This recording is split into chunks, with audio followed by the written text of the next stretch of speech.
maybe all my life. Here is the moment. I want everyone to know we have the hardest working staff in the world. They put together these great segments for me, multiple pieces of paper. Here's the entire segment they just handed me. Welcome, Stepehn A, to the show. That's all they envision my role in this being. Mr. Smith, the floor is yours. What y'all want me to say, man? Literally anything you want to say, we're good with. You know, y'all don't understand. You see, I was listening to you, Sean does a fabulous job on the show. He really does. He's great, and this is my brother for years. And you're my man, Greeny. You know what really bothers me about y'all this morning? Y'all don't really feel the pain. You don't understand what's going on. See, y'all thinking about it from a basketball perspective. It's all right, it's fine, but you know what? R.J. Barrett can play. Darius Garland can play. That's not the point. We're talking about a box office dude, a potential megastar, a Skywalker. Think about it. When did the New York Knicks have that? Clyde Frazier, Earl of Pearl Monroe, they could ball, Hall of Famers. We got a championship, appreciate him. Willis Reed limping out, that's nice, really nice, okay? Where's the LeBron James? Where's the Michael Jordans? Where's the Kobe's? Damn it, we didn't even have Harold Miner. I mean, nothing. The closest thing we had to something like that was Kenny Skywalker out of Kentucky, okay? Yeah. Who was a one-armed bandit. We know they didn't respect to Kenny wherever you are. You know what I'm saying? I mean, come on, man. I mean, look. They had a shot. And had they ended up with the 5th pick, as disgusted I would have been, it's all right, but they teased me. They pulled the Dave Checkett. They pulled the Dave Checkett. Remember how Dave Checkett used to sit up there and lie to New York? He did it so beautifully. That's why he was fabulous. Every year he had us thinking, well, he had a shot against Jordan. He even modified, you know what, we're struggling right now. Let's get Rolando Blackman.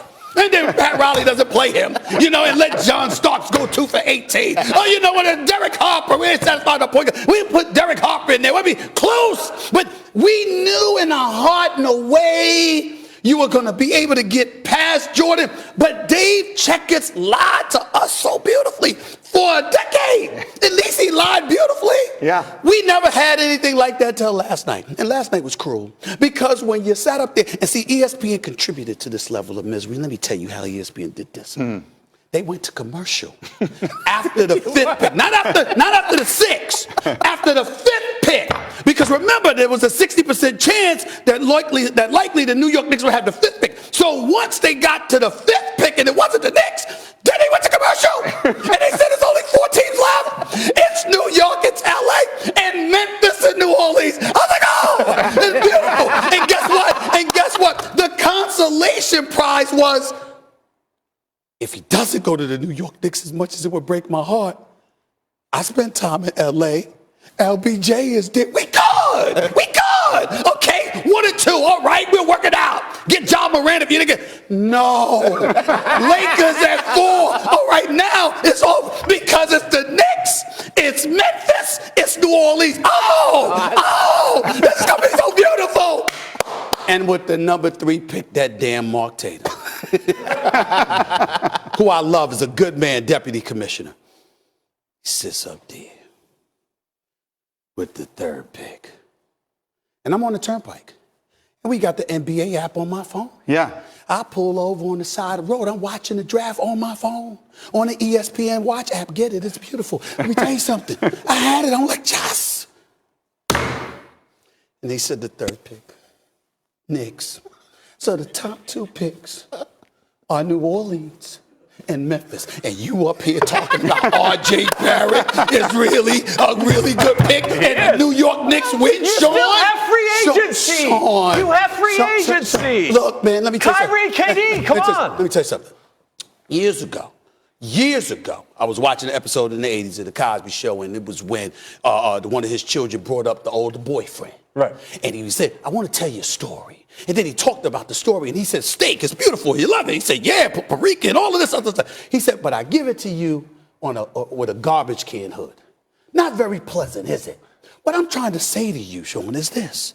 It doesn't matter right now when you're talking about basketball. We'll see them play, but when you got a marquee, a box office attraction outside of Madison Square Garden in Zion, and you're fantasizing about a Skywalker being at the Garden, and Woj was right because the New York Knicks weren't going to trade, even though people out there were saying that the New York Knicks, and I had heard the New York Knicks was going to trade Zion, package him with some pieces to try and get Anthony Davis, and I know Anthony Davis's camp probably wanted that out there as well. Here's the reality.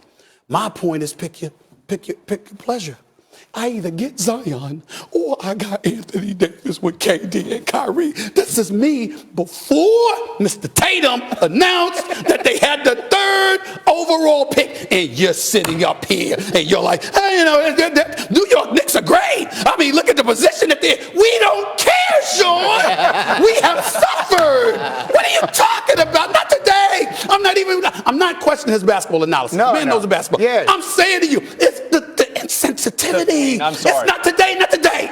Wife tells me I'm insensitive. We don't. Yeah, you are. Okay, this is not the day.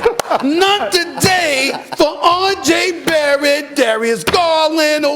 This ain't the day. Right. It was Zion or nothing. Correct. No. And that is what New Yorkers are going through. We are all disgusted with Sean on your behalf. Very quickly. Is it not still possible they could get Anthony Davis, Kevin Durant, and Kyrie? Can they not package the 3rd pick in the draft with Kevin Knox and something else and still get Anthony Davis? If you're David Griffin, an astute basketball mind, a quality GM, you know this. Mm-hmm. Are you taking the 3rd overall pick with a Kevin Knox and a Frank Ntilikina who they couldn't give away for a box of cookies? Are you taking that for Anthony Davis? Or are you going to look at the 4th pick for the Los Angeles Lakers with Brandon Ingram, with a Kyle Kuzma, with future picks to consider as well? Which one are you doing? Stop. The New York Knicks, best shot at getting, because if Kyrie and KD come, then what room are you going to have to bring Anthony Davis to the mix? It's going to be that much tougher because you don't have the assets. You got to wait for him in free agency in all likelihood. The likelihood is a deal will be pulled off before then, and even then you don't have enough. So your best shot was just getting the #1 overall pick, at least for a day, having us believe that Zion was coming. And then if he doesn't end up staying because we get AD, we good with that too. And all of this reduced to rubble because Mark Tatum in the NBA office wanted to be honest, and they didn't fix it. So the damn New Orleans Pelicans didn't get the #1 overall pick. I cannot believe this. I can't take it. I love y'all, but I gotta go. I'm just too upset. Oh my God. He's going across the love him. First Take starts in 6 minutes. You will see him over there as he's getting warmed up. And now at least we know he was pulled over on the side of the turnpike. At least he pulled over. When he did the video last night. Okay, that was everything we were hoping it would be and more. We hope you will get up with us tomorrow morning. Meanwhile, as we break down what will then have been Game 1, Kawhi and Giannis. Plus, the ping pong balls have dropped. But what are the next dominoes to fall with Zion going to New Orleans? And will Kevin Durant be available for Game 2? Do the Warriors even need him in the West Final? Get up tomorrow with us 8 Eastern here on ESPN.